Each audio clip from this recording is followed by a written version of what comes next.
On the fog-shrouded outskirts of Blackwood Creek stands the imposing silhouette of the Ashworth Manor. For over a century, it has been more than just an abandoned relic. It's a place of local legend, a dark stain on the town's history. They say the house doesn't just hold secrets, it consumes them, along with anyone who dares to get too close. The first recorded disappearance was in 1923. A young architect named Alastair Finch, hired to survey the property for demolition. He walked through its gates one crisp autumn morning and was never seen again. All that was left behind was his tripod, standing alone in the grand foyer. As if waiting for its owner to return, over the next few decades, the pattern repeated. In the 50s, a group of teenagers on a dare ventured inside. Only one returned, rambling incoherently about whispers in the walls and shifting shadows that weren't their own. The others? They vanished without a trace. The local police conducted searches, but the house seemed to swallow up any evidence, leaving only a chilling, impenetrable silence. The case files grew thick with speculation but thin on facts. What could make multiple people disappear from a single location over so many years? The townspeople began to whisper of a curse, a malevolent presence that resided within the decaying walls of the manor, among the dusty debris and cobwebs of the library.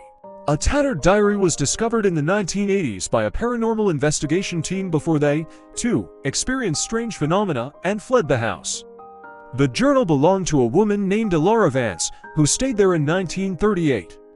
Let me read you an entry from her final days. October 13th. The house groans at night. It's not the wind. It's a deep, mournful sound, like something ancient and hungry. Last night, I saw a face in the mirror of the master bedroom, but it wasn't mine.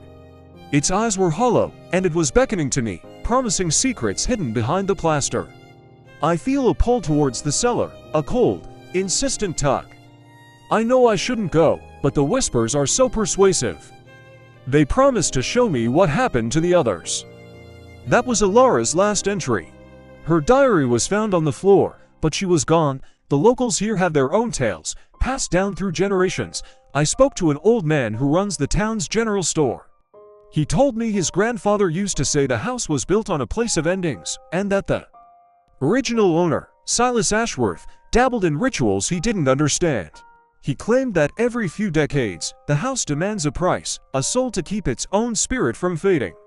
You don't go looking for trouble at Ashworth Manor, he warned, his voice low, because trouble will most certainly find you.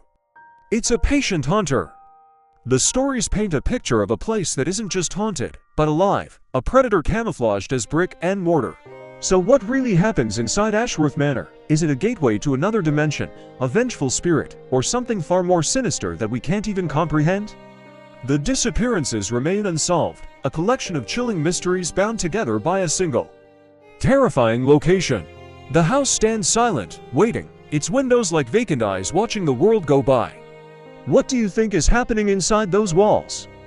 Do you have your own theories, or maybe even a mystical story you'd be willing to share? Let me know in the comments below. I'd love to read your thoughts on this enduring mystery. Thank you so much for joining me on this journey into the unknown. If you enjoy exploring strange and mysterious places, be sure to hit that like button and subscribe for more content. Until next time, stay curious.